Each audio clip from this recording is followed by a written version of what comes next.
በስመ አብ ወወልድ ወመንፈስ ቅዱስ አሐዱ አምላክ አሜን። በስመ አብ ወወልድ ወመንፈስ ቅዱስ አሐዱ አምላክ አሜን።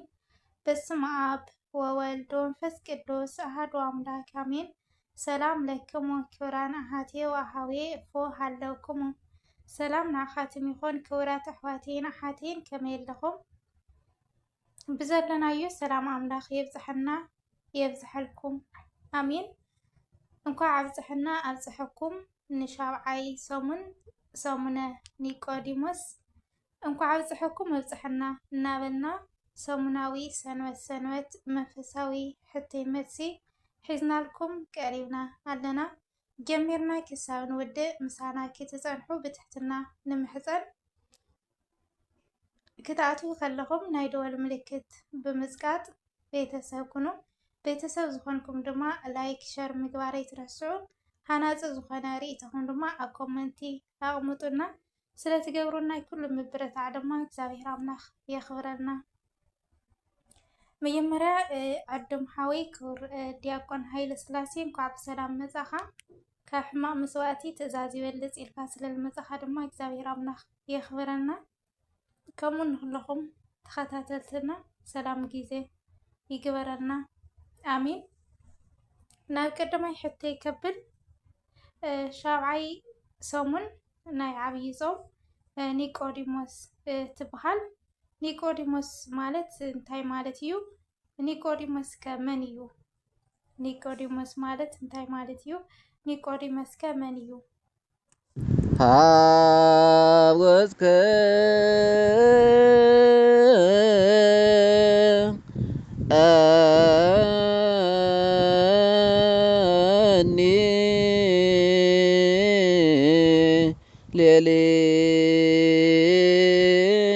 ሌሊተ ወፈተንኮ ለልብያ አመከርከኒ ወይተረክበ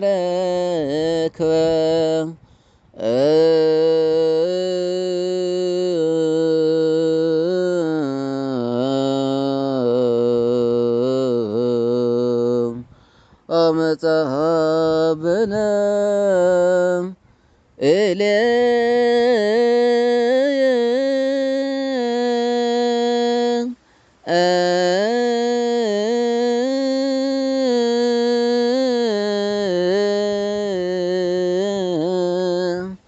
ከመ ይንላፉያ ግብረ እጓለ እመሕያ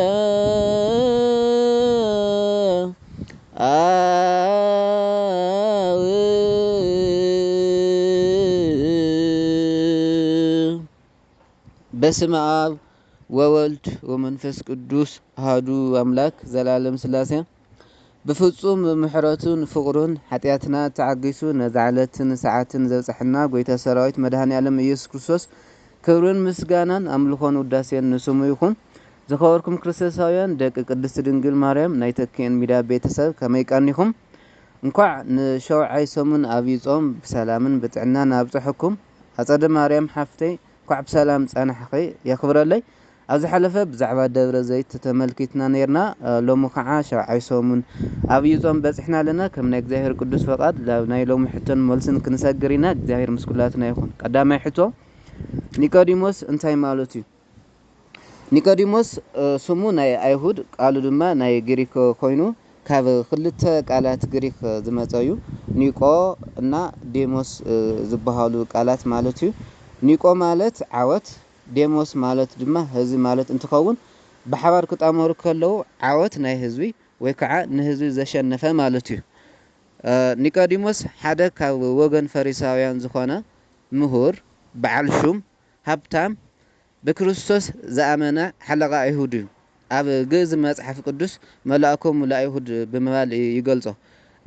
እዚ ሓለቓ ኣይሁድ ዘበሎ ብሃፍቲ ብመምህርነት ብሽሞት እዩ። ኢሉ እውን ለይቲ ለይቲ ናብ ጎይታና መድሓኒትና ኢየሱስ ክርስቶስ እናኸደ ዝምሃር ዝነበረ ትሑት ሰብ እዩ። ኣብ መወዳእታ ናይ ጎይታና መድሓኒትና ኢየሱስ ክርስቶስ ክቡር ስግኡ ምስ ዮሴፍ ዘአርማትያስ ብምዃን ዝገነዘ ብጣዕሚ ዕድለኛ ሰብ እዩ። ስለዚ ኒቆዲሞስ ማለት እዚ ይመስል። እሺ ቃለ ሕይወት ይስማዕና ፀጉ በረከት ይብዝሐልካ ክብር ሓውና ዲያቆን። ካልኣይ ሕቶ ካብ ሰሙነ ኒቆዲሞስ እንመሃሮ እንታይ እዩ? ካብ ሰሙነ ኒቆዲሞስ እንመሃሮ እንታይ እዩ? አሜን። ብሓደ ቃለ ሕይወት የስምዐና ጸደ ማርያም ሓፍተይ 7ይ ሰሙን ኣብይ ጾም ኒቆዲሞስ ይበሃል። ንምንታይ ኒቆዲሞስ ተባሂሉ?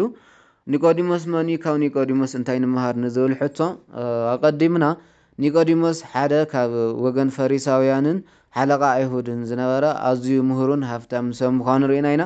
ማህሌታይ ቅዱስ ያሬድ ከምተን ካልኦት ሰናብቲ በዛ ሰነት እዚኣ መዝሙራትን ንባባትን ሰሪዑ እዩ። ኣብዛ ዕለት እዚኣ ዝቐርቡ መዝሙራት ኮነ ንባባት ድማ ወሃሎ ኣሃዱ ብሲ እምፈሪሳውያን ዘስሙ ኒቆዲሞስ መላእኩም ለአይሁድ ዝብል ስለ ዝኾነ ከዓ ንዑ መዘከርታ ብዝብል ብስሙ ኒቆዲሞስ ተባሂላ ክትፅዋዕ ከኢላ እያ ማለት እዩ። እዚ ሙሉእ ታሪኹ ኣብ ወንጌለ ዮሃንስ ጥራሕ ይርከብ ምዕራፍ 3 ካብ ቁፅሪ 1 እስካብ 20 ዘሎ ንስፍሕ ለለ ምስ ኒቆዲሞስን ጎይታና መድሓኒትና ኢየሱስ ክርስቶስን ዝገበርዎ መንፈሳዊ ዝርርብ እዩ። ንሕና ሕፅር ኣቢልና ኢና ክነቕርቦ ብጣዕሚ ሰፊሕ ካብ ምዃኑ ተላዕለ ማለት ባዕልኹም አንብቡ። ትርጉሙ ሓደ ካብ ፈሪሳውያን ወገን ኒቆዲሞስ ዝስሙ ሰብኣይ ሓለቃ አይሁድ ነበረ። ሓለቃ አይሁድ ምባሉ ብመምህርነት ብሃፍቲ ብሽሞት ሓለቆም ማለት እዩ። ወውእቱ መፃ ሃበ እግዚ ኢየሱስ ቀዲሙ ሌሊተ ከም ዝበሎ ብለይቲ ናብ ጎይታና መድሓኒትና ኢየሱስ ክርስቶስ እናመፀ ይመሃር ከም ዝነበረ ከዓ ይነግር ማለት እዩ። ኣቀዲሙ ዝበሎ ድሒሩ ክገንዞ መፀ ዝብል ስለ ዝኾነ እዩ።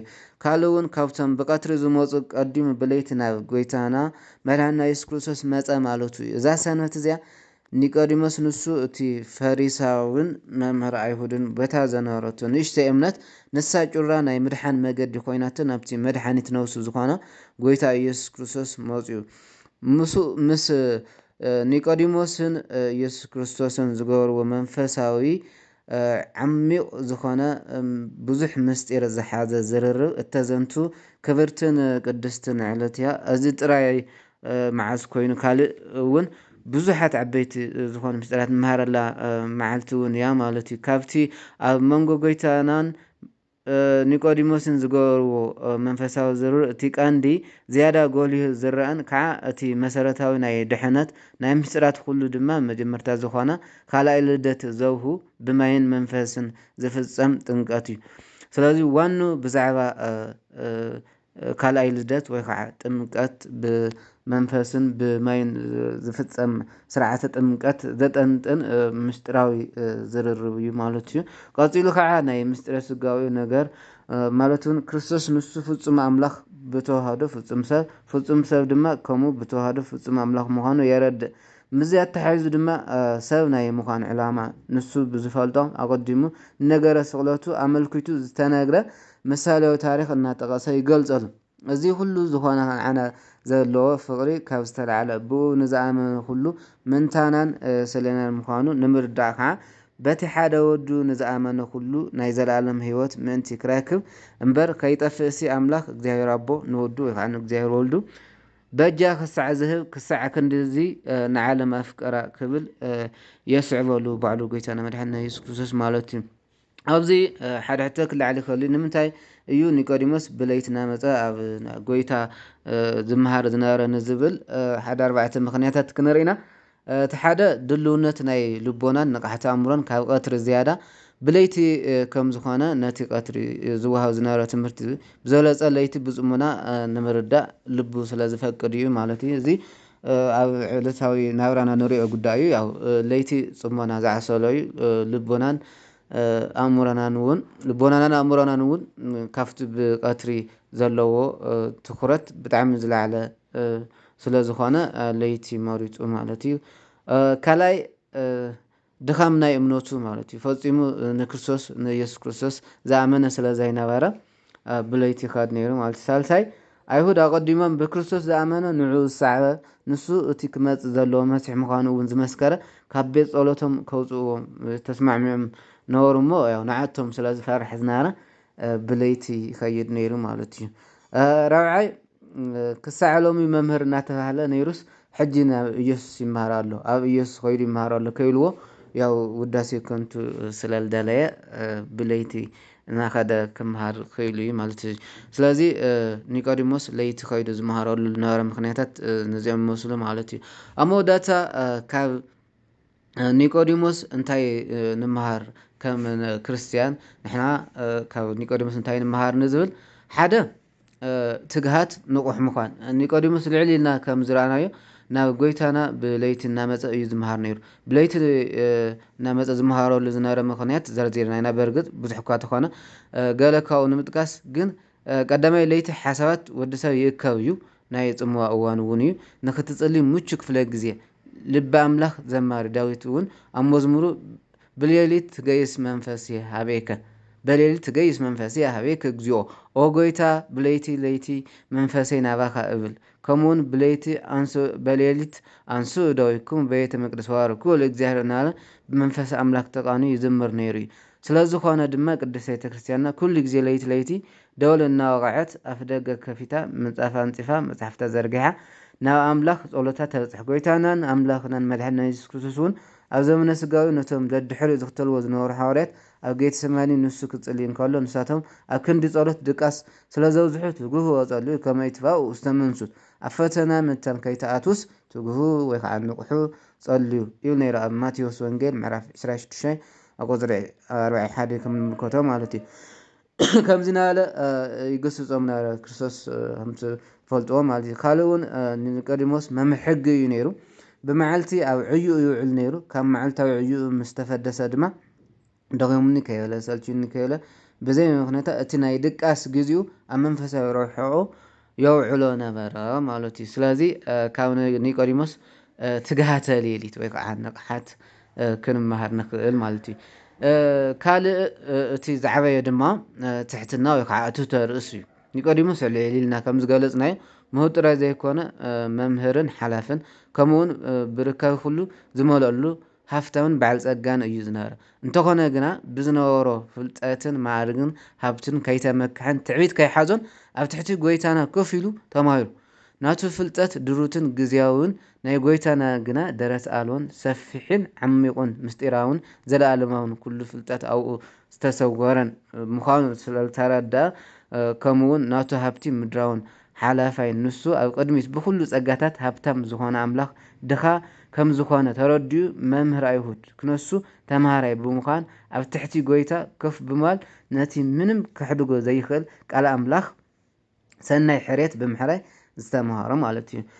ሎሚ ክንደይ ሰባት ኢና ከምዚ ዓይነት ምርጫ ንመርፅ? ፍልጠትና፣ ስራሕና፣ ገንዘብና ወይ ከዓ ሃፍትና፣ ሓላፍነትና ከም ዓብይ መሰናኽሪ ኮይኑ ካብ ፍቕሪ ኣምላኽ ዘየትርፈናን ኣብታ ናይ ድሕነት መርከብ ከይንሳፈር ዘውርደናን ልቢ ንበል። ኣብ ቅድሚ ኣምላኽ ምንም ዘይብልና ምዃንና ፈሊጥና ኣብ ትሕቲ እታ ንምሕረት ዝርግሕቲ ዝኾነት ኢድ ኣምላኽና ትሕት ንበል እሞ ንሱ ከልዕለናን ከኽብረናን እዩ። ጎይታና እውን ብግዲኡ ዝኣትሃተ ርእሶ ውእቱ ይትለዓል። እቲ ርእሱ ትሕት ዘብል ንሱ ከልዕል ወይ ከዓ ክከብር እዩ። እቲ ርእሱ ብትዕቢት ዘልዕል ግና ክዋረድ እዩ ይብለና። ኣምላኽ ካብ ውርደት የድሕነና። ስለዚ ካብ ኒቆዲሞስ ፍጹም ዝኾነ ትሕትና ፍጹም ነሰንስ ፍጹም ኣብ ደቂ ሰባት የለይ። በርግጥ ዝሮ ካብ ኒቆዲሞስ ትሕትና ንምሃር ማለት እዩ። ሳልሳይ ናይ መወዳእታን ሓቀኛ ምዃን ንስለ ሓቅን ፍትሕን ደው ምባል ንምሃር ንኽእል። ኒቆዲሞስ ስማ ጽድቂ ብምዃን ከይፈርሐን ከይሓፈረን ሕግና ኸ ንሰብ ቅድም ከይሰምዖን ከይመርምሮን ዶ ይፈርድ እዩ ይብል ኣብ ዮሃንስ ወንጌል ምዕራፍ 7 ካብ ቁፅሪ 50 ጀሚርና ምንባብ ንኽእል ኢና። እዚ ብምባል ንኣይሁድ ካብ ቤት ጸሎቶም ከይሰጉኒ ሓላፍነተይ ከይከልኡኒ ከይበለን ብግዜያዊ ረብሓ ከይተታለለን ብትብዓት ሓቂ መስኪሩ እዩ። ኣብ መዝሙረ ዳዊት እውን ከምዚ ስዕቢ ኣምላኻዊ ቃል ንረክብ ኢና። እቲ ብቕንዕና ዝመላለስን ጽድቂ ዝገብርን ሓቂ ዝዛረብን ኣብ ድንኳን እግዚኣብሔር ከም ዝነብር ይነግረና። መዝሙር 15 ካብ 1-3 ንመልከት። ስለዚ ካብ ኒቆዲሞስ እንመሃሮ እምበኣር ሓቀኛታትን ፍትሓውያንን ምዃን እዩ። እዚ ክንገብር ኣምላኽ መንፈሰ ትብዓት ይዓድለና ኣብ መወዳእታውን ክሳብ ሞት እሙናት ምዃን ከም ዝግባእ ካብ ኒቆዲሞስ ንመሃር ኢና። ኒቆዲሞስ ኣቀዲምና ከም ዝረኣናዮ ብዕለተ ዓርቢ ኩሉ ፈሪሑ ክሃድምን ክሕባእን ከሎ ንሱ ግና እቲ ብለይቲ እናመፀ ዝመሃሮ ዝነበረ ጠቂምዎስ ትብዓት ብምጥራይ ክሳዕ መወዳእታ እሙን ኮይኑ ብትዕግስቲ ዓብይ በረከት ክዕድግ ከሎ ርኢና ኢና። እቲ ዓብይ በረከት እንታይ እዩ? ምስ ዮሴፍ ዘአርማትያስ ኮይኑ ናይ ጎይታና መድሓኒና ኢየሱስ ክርስቶስ ክቡር ስጉ ካብ ጲላጦስ እንትን ፈቃድ ረኪቡ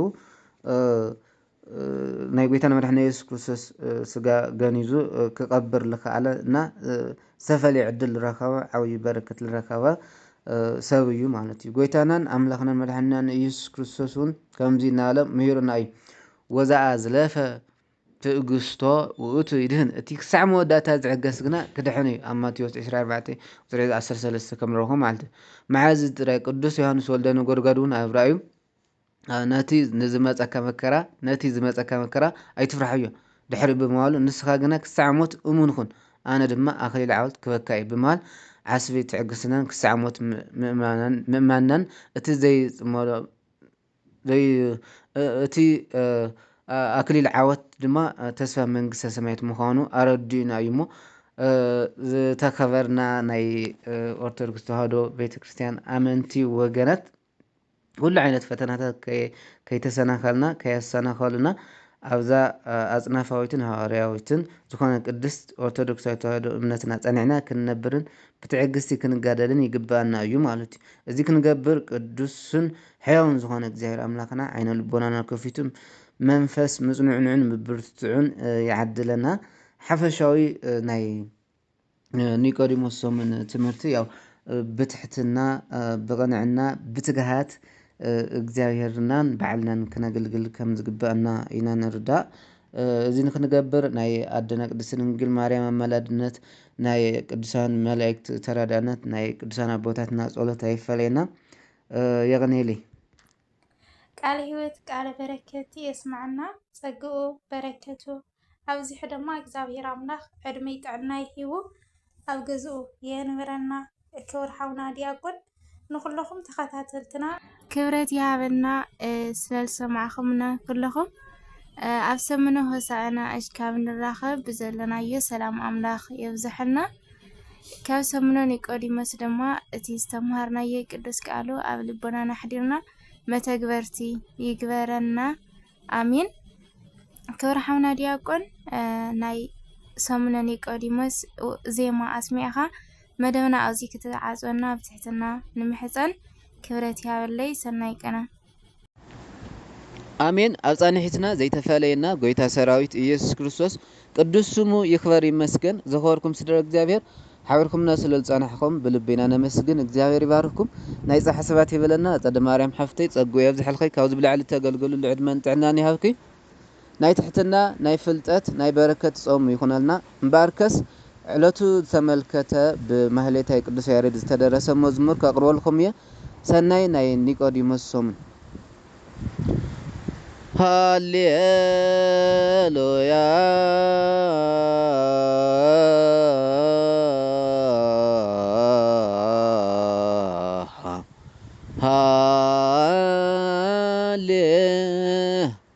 ሃሌሉያ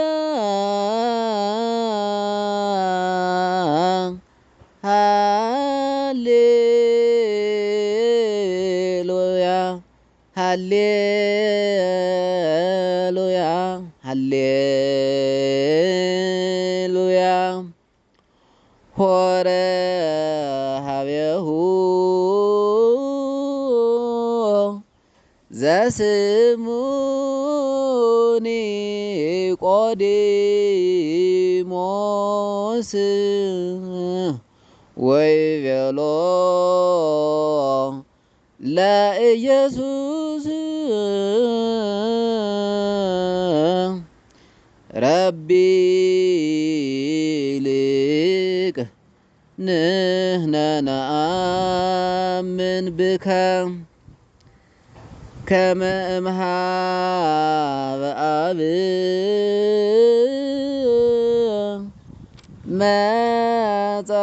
መጻእክ كما تكون ممهرا أقوال أنسا سكك ونومك